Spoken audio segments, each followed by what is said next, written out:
स्वागत है सभी का केवाई टॉक्स के इस नए एपिसोड में। नो योर एंटरप्रेन्योर एक डिजिटल प्लेटफॉर्म है जहां हम अन्य एंटरप्रेन्योर्स यानी बिजनेसमैन से बात करते हैं और जानते हैं उनकी जर्नी के। आज हम बात करेंगे दीपक श्रीवास्तव जी से। इन्होंने 10वीं के बाद ही इनका व्यवसायी सफर शुरू हो गया था।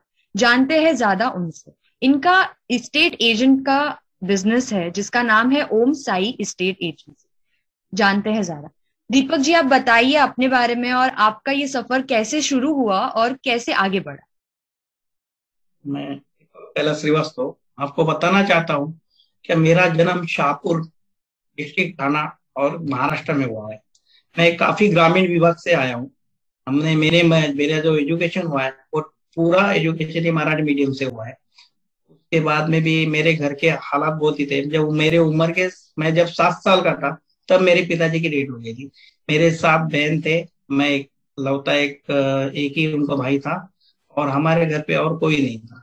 हमारे पिताजी का स्पेयर पार्ट का दुकान था, लेकिन पिताजी को कैंसर होने की वजह से काफी दिनों से बीमार थे और उनकी डेथ हो गई। मेरे जो चाचा थे उन्होंने 1-2 साल देखा। उनके बाद में हमारे को खुद ही स्ट्रगल करना पड़ा। मेरी माँ ने और मेरे सब सिस्टर्स ने और मैं खुद बहुत स्ट्रगल किया। उसके बाद में मैंने थर्ड या फोर्थ से ही मैं मेरे दुकान पे जाके बैठने लगा था। माँ और मैं हम लोग बैठते थे और हमारा वो करते थे। मेरे को पढ़ने में पहले से क्योंकि ध्यान नहीं था, क्योंकि दोनों तरफ देखना पड़ता। बराबर। लेकिन फिर भी मैं हाँ लेकिन फिर भी मैंने जीवी खाड़े विद्यालय, ये हमारे शाहपुर का एक स्कूल है, वहां मैं 10th तक गया। लेकिन 10th में जाने के बाद में भी मैं वहां पे एमबीए यानी मैट्रिक के बाद आ रहा 3 मेरे सब्जेक्ट चले गए, लेकिन मेरे को उससे कुछ ये नहीं हुआ। फिर मैंने उसी दिन 24 दिसंबर 1994 को मेरा एक मेरी सिस्टर थी जो आर्किटेक्ट के पास थी, गीता हम्म। करके नाम था उनका। उन्होंने मुझे एक बिल्डर के पास जॉब जॉब लगाने के बाद में मुझे वहां पे 1500 रुपये सैलरी दिया था। मिलता तब था। मुझे वहां से उनका पहला फर्स्ट साइट था जो बिल्डर का, वो विट्ठलवाड़ी स्टेशन पे था और मैं आने वाला था आसन। आसन गांव से शाहपुर आने के लिए 2 किलोमीटर का सफर करना पड़ता है। उस टाइम पे टांगा और रिक्शा चलती थी, आज से हाँ। 15 साल पहले। तब मैं वहां इतने सवेरे, और मुझे साइट पे आना था 9:30 बजे, लेकिन मैं 9 बजे तक वहां पे किसी भी हालत में पहुंच जाता था। घर से मैं 7:20 का ट्रेन पकड़ के निकलता था। और उस तरफ से मैंने फिर जॉब चालू किया। फिर वहां पे मुझे काफी यानी सीखने के लिए मिला। लेकिन मैंने हर तरह का काम किया, पानी मारने से लेके वो साइड के ऊपर हर जो भी काम था वो करता था, क्योंकि मजबूरी थी, पैसे की बहुत नीड थी, घर चलाना था और कोई था नहीं आगे के लिए। और बराबर। हमारे सबसे बड़े पॉइंट के हमारे यहाँ पे कोई रिलेटिव नहीं थे। सिर्फ मेरी जो 2 बड़ी बहन थे उनकी मैरिज हो गई थी, उनके सिर्फ हस्बैंड थे और बाकी यानी वो जी रहे। बाकी हमारे रिलेटिव बोले तो मौसी मामा चाचा जैसे कोई नहीं थे, सिर्फ मेरे फ्रेंड सर्कल। तो उसके तो बाद से आप फिर मैंने तो सर आप रोज शाहपुर से कल्याण तक आते थे रोज? हाँ, रोज रोज। वाह। और सवेरे आने का टाइम तो फिक्स था, लेकिन जाने का टाइमिंग कोई फिक्स नहीं था। कभी 9 बजते थे, कभी 9:30 की ट्रेन, कभी 10 की। वहां से जाने के बाद में भी वहां पे फिर एसटी से जाना पड़ता था, रिक्शा वगैरह थी नहीं। ऐसा मेरा सफर रहा। फिर भी मैंने उधर काम करते करते फिर बाद में मैंने एग्जाम भी दिया और 10th पास हो वाह। और आपने एलआईसी का भी कुछ एजेंसी का गया। हाँ, काम किया हुआ है? मैं अभी भी मेरी एलआईसी एजेंट है। उस टाइम पे जब मैं बिल्डर के पास काम पे था तो just LIC housing finance launch हुआ था। तो एलआईसी हाउसिंग फाइनेंस लॉन्च होने की वजह से वो जब लोन देते थे तो पॉलिसी निकालना पड़ता, ऐसा उनका सिस्टम था। तो उस वजह से उन्होंने मुझे फिर मैं जब लोन के डिपार्टमेंट के लिए हमारे बिल्डर ने जब अप्लाई करना चालू किया तो वो बोले पॉलिसी कंपलसरी होना चाहिए, तब हम लोग लोन देंगे। जितना लाख का लोन है उतना लाख का कवर होना चाहिए पॉलिसी का। तब मेरे को उधर एजेंसी लेने के लिए मुझे ऑप्शन मिल गया और मैं एजेंट हो गया उस टाइम पे। फिर एलआईसी का एजेंट होने के बाद में मुझे हाउसिंग लोन की एजेंसी मिल गई। फिर उस हिसाब से मैं थोड़ा आगे बढ़ते गया तो मुझे यूनाइटेड इंडिया इंश्योरेंस का जो मेडिक्लेम है, हेल्थ इंश्योरेंस, वो भी उस टाइम पे मिला। आज भी मेरे तीनों एजेंसी अच्छे से चल रहे हैं और वाह। उनमें अच्छा सा बिजनेस वाह। तो आप जॉब कर रहे थे एक बिल्डर के अंडर, और अगर मैं गलत नहीं हूँ तो आपने फिर वहां से दूसरे बिल्डर को भी ज्वाइन किया था, राइट? है। हाँ हाँ, तो राइट आपने राइट। क्यों ये डिसीजन लिया कि आप जॉब छोड़ दिए और अपना खुद का एक व्यवसाय शुरू किया, खुद का बिजनेस शुरू? मैं 2005 में रियल एस्टेट में जो 26 जुलाई का जो बाढ़ आई थी, उसमें काफी कल्याण में 50% से ज्यादा लोग पानी के नीचे आ गए हाँ। और रियल एस्टेट पूरा डाउन हो गया था उस टाइम पे। तो उस टाइम पे रियल एस्टेट में चल भी नहीं रहा था और मैंने जस्ट शादी वो किया था और फिर बिल्डर से लोन काफी था और बिल्डर का भी व्यवसाय बहुत स्लो हो गया था। हाँ। उसने वो स्टाफ को कम कर दिया, तो उसके अंदर मेरा भी हुआ। तो उसके अंदर मुझे भी उस टाइम पे उन्होंने बोला कि अभी साइड ही बिल्कुल बंद हो गया, जो उन्होंने प्रोजेक्ट लिया था वो पूरा टोटली पानी में गया था। इसकी वजह से मुझे उनसे वो जॉब छोड़ना पड़ा। उनका तो काम कंस्ट्रक्शन कम से कम साल भर बंद था और मैंने भी जस्ट उस टाइम पे 2005 में ही मेरा शादी हुआ था, उसी टाइम पे बाढ़ आई। घर 12 साल संभालना। तक करने संभालने के लिए तो, और लोन भी मैंने हाउसिंग लोन भी उस टाइम पे मैंने खुद का परचेस किया था फ्लैट। तो इस हिसाब से मैं फिर दूसरे इसके पास गया। अच्छा, तो आपको ये प्रेरणा कैसे मिली? यही रीजन था कि आपने अपना बिजनेस चालू किया या कोई और रीजन था कि आपको ऐसा लगा कि अपना खुद का एक कुछ तो काम होना चाहिए? नहीं मैडम, मैं अभी सेल्स में काफी दिनों से था। मुझे सेल्स एग्रीमेंट रजिस्ट्रेशन करना, आज भी मैं तहसीलदार कार्यालय में जो भी है, जो ऑनलाइन रजिस्ट्रेशन ऑफिस में करते हैं, वो भी मैं खुद करता हूँ। और ये पहले से मैं बिल्डर के पास था तो काफी सीख गया था। कलेक्ट ऑफिस के सब काम मुझे मालूम थे, तो वो सबसे नॉलेज था। सेल परचेस सेल्स का भी मुझे अच्छा नॉलेज था। तो ये मैंने कहा क्या, ये आपस जब इतना साल हम लोग दूसरे के लिए फ्लैट सेल कर सकते तो खुद क्यों नहीं कर सकते? खुद का तो बराबर। मैंने, हाँ, तब मैंने 2009 में फिर भी 2 साल उसके बाद में भी दूसरे बिल्डर्स के पास, एक बड़े बिल्डर्स के पास काम किया, वहां पे भी मैंने सीखा। फिर 2009 में मैंने बोला नहीं, अब अपना ऑफिस आके देखते हैं। और मैंने कम से कम 2-2.5 महीने मेरे ऑफिस में एक भी डील नहीं हुई, लेकिन मेरा रोज का रूटीन था क्या सवेरे आना और शाम को आना। फर्स्ट डील मेरा एक चाल में रूम था, जो मुझे 1500 रुपीज सिर्फ उसका जो ब्रोकरेज मिला, फर्स्ट डील था मेरा। कब थी ये? कौन से साल की बात है ये आपका फर्स्ट ब्रोकरेज? ये 2009 का है। 2009, सो मतलब अभी 12 साल हो गए इस बात को। हाँ, 12 साल। तो 12 साल से ओम साई स्टेट एजेंसी चल रही है और मतलब हाँ, आपने 12 अपना साल। व्यवसाय शुरू तो कर हाँ, लिया 2009 में कर और लिया, 12 साल अच्छे से चला भी लिया। चला रहे अभी एकदम वेल गुड कंडीशन में, कोई प्रॉब्लम नहीं है। अभी मैंने लिव लाइसेंस एएसपी का भी मेरा है, जो ऑनलाइन लिव लाइसेंस एग्रीमेंट करते फैसिलिटी जो गवर्नमेंट महाराष्ट्र गवर्नमेंट ने दी है, वो भी मेरा लाइसेंस है अभी है। मेरा रजिस्ट्रेशन है, सब लाइसेंस मेरे पास। बहुत बढ़िया। तो सर मैं आपसे पूछना चाहूंगी कि ऐसी कौन सी बात है जिससे आपको वो किक मिलती है कि मन, मतलब ऐसा कहते हैं ना कि काम करो तो ऐसा जो आपको करने का मन हो, तभी आप वो काम अच्छे से कर पाओ। तो ऐसी कौन सी बात है, इसको हम सेंस ऑफ अकॉम्प्लिशमेंट कहते हैं, कि आपको ऐसी वो कौन सी बात है आप अपने काम की कि जो करने से आपको इतना सेटिस्फैक्शन मिलता है कि मन करता है अगले दिन उठ के फिर से काम पे जाने का? नहीं, मेरा ऐसा है कि कोई भी अगर हम काम करता हूँ मैं, तो उसको इतना दिल से, जब तक उसको सामने वाला अगर सेटिस्फाइड नहीं होता है तब तक मेरे को उसके बारे में अच्छा नहीं लगता। जब तक सामने वाला मुझे नहीं बोल देता मैं खुश हूँ तुम्हारे काम से, तब तक मुझे खुद को समाधान नहीं होता है। तो और मेरा कस्टमर जितना से ज्यादा सर्विस देना चाहता हूँ उतना मैं ऑफिस में से देता हूँ उनको। जितना से ज्यादा जो भी है उनको पेपर वर्क से लेके A to Z, उनको रिमाइंडर से लेके उनका एग्रीमेंट, पुलिस वेरिफिकेशन, उनको हर चीज उनके घर तक पहुंचाने का काम भी मैं खुद ही करता, जब तक खुद क्लाइंट सर्टिफाइड होना। बहुत बहुत बढ़िया। तो मैं आपसे पूछना चाहूंगी कि आपने अभी बताया कि आपकी जर्नी भी, उसमें भी बहुत ऊपर ऊंच नीच थी। तो ऐसे मतलब हर इंसान जब अपना कोई व्यवसाय शुरू करता है तो ऐसे बहुत सारे प्रॉब्लम्स आते हैं या ऐसे चैलेंजेस आते हैं, जो उनको बाधाएं आती है, जो उनको मतलब पार करनी पड़ती है। तो आपको भी ऐसी कोई बाधाएं आई होंगी, तो आप बता सकते हैं हमें ऐसी क्या बाधाएं थी और आपने उनको कैसे ओवरकम किया? हाँ मैडम, मेरे को भी बहुत बाधाएं आई थी। मैंने जब ये बिजनेस स्टार्ट किया तो मेरे पास तो बिल्कुल क्लाइंट नहीं था, खुद का फर्नीचर नहीं था, डेस्कटॉप नहीं था, पीसी नहीं था। मेरे को पीसी का नॉलेज भी नहीं था क्योंकि मैंने आज तक कोई क्लास नहीं लिया। हाँ।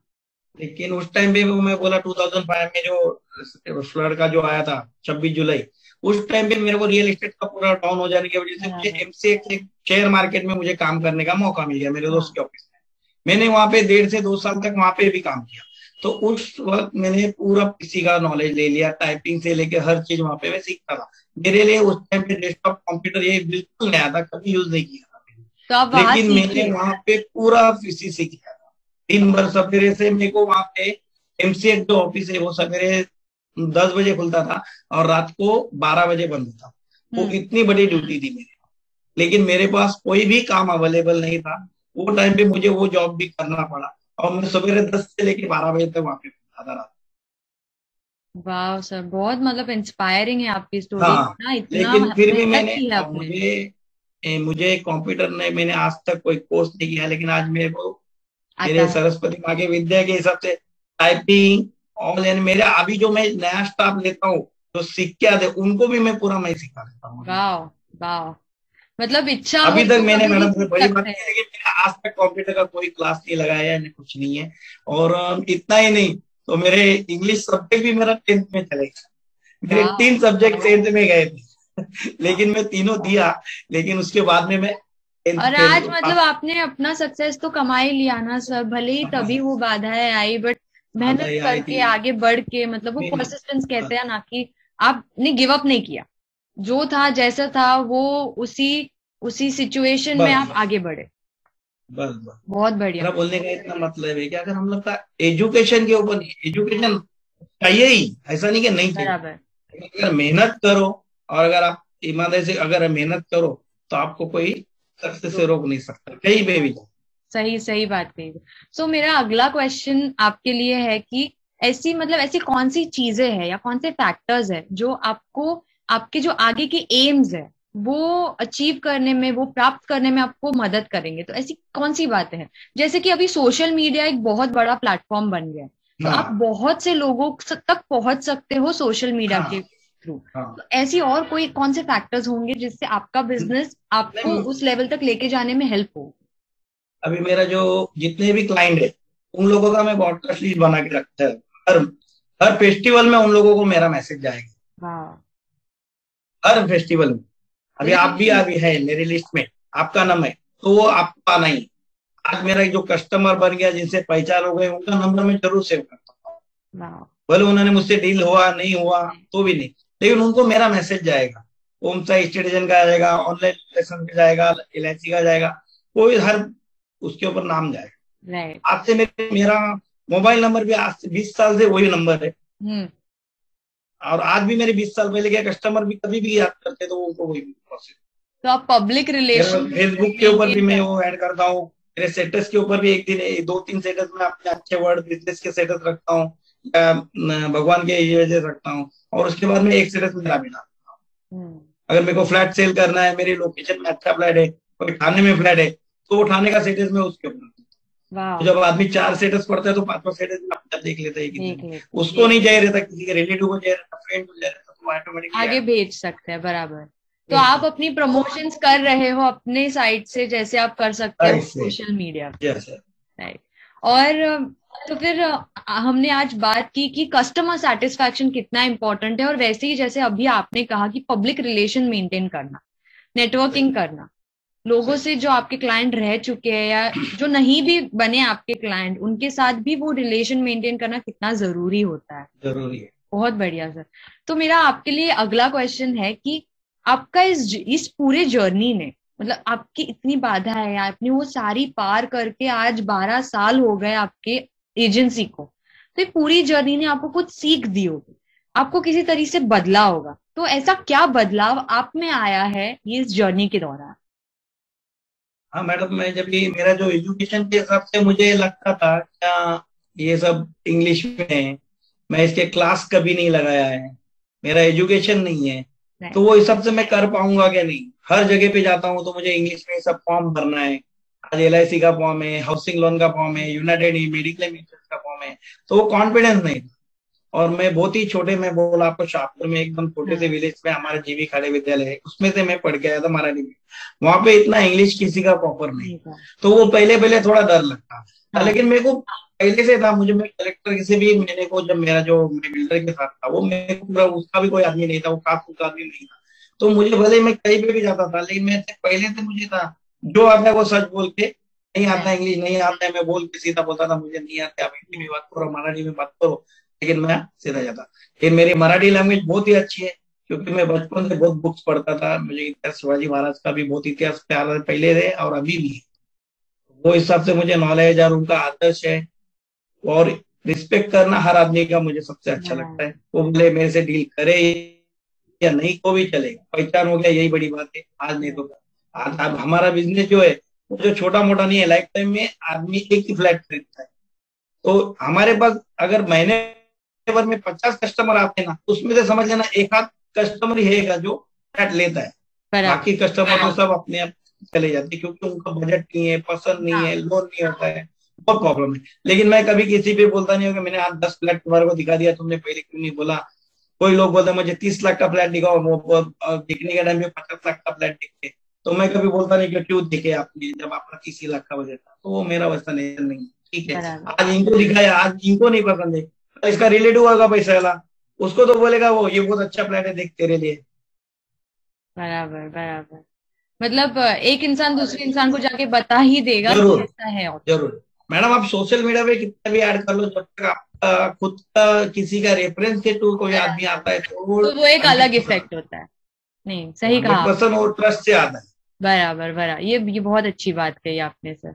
तो मेरा लास्ट क्वेश्चन आपके लिए है कि आप क्या मैसेज या क्या मतलब ऐसी कौन सी बात आप बोलना चाहोगे लोगों को कि वो एनकरेज फील करे, मोटिवेशन उनको भी मिले कि वो अपना कोई व्यवसाय शुरू करे, आत्मनिर्भर भारत की तरफ हमारा भारत चलते जाए।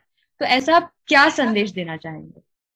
मेरा एक ही है, आप अगर मेहनत दिल से लगन से करो तो कोई भी ये दुनिया में ऐसी चीज नहीं है जो उसे आप हासिल नहीं कर सकते हैं। सही कहा। और उसके लिए आपको खुद की मेहनत के ऊपर और आपके इसके ऊपर खुद के ऊपर भरोसा होने की सबसे बड़ी बात है। मैं ये कर सकता हूँ, तो आपको उसके लिए कोई रुका नहीं सकता, कोई एजुकेशन आपके लिए आड़ा नहीं आ सकता, ये कोई कुछ नहीं है। और ऐसा जरूरी नहीं है कि इंग्लिश आना ही चाहिए तो अब आगे बढ़ेंगे। सही कहा, ये सबसे बड़ी बात है। लोग डरते यार इतने बड़े मैं ऑफिस में जाऊंगा, इंग्लिश नहीं बोलूंगा तो मुझे क्या होगा। तो ऐसे कुछ नहीं है। आप अगर मैं तो बड़े बड़े में जाता हूँ, हिंदी बोलता हूँ, मेरे राष्ट्रभाषा पे मुझे अभिमान है, वो तो बोल के मैं भी डाल देता हूँ, सामने वाले भी बोल देते। बहुत अच्छा बोला आपने। Thank you so much, thank you so much हमारे यहाँ केवाई टॉक्स पर आके अपने पूरे सफर के बारे में हमें बताने के लिए, आपकी जर्नी कैसी रही है, और हमारी तरफ से आपको ऑल द बेस्ट, आप ऐसे ही आगे बढ़े। Thank you. मेरे व्यूअर्स को मैं बताना चाहूंगी कि ओम साई एस्टेट एजेंट के बारे में लिंक हम नीचे डालेंगे, आप जाके जरूर चेकआउट करें। Thank you.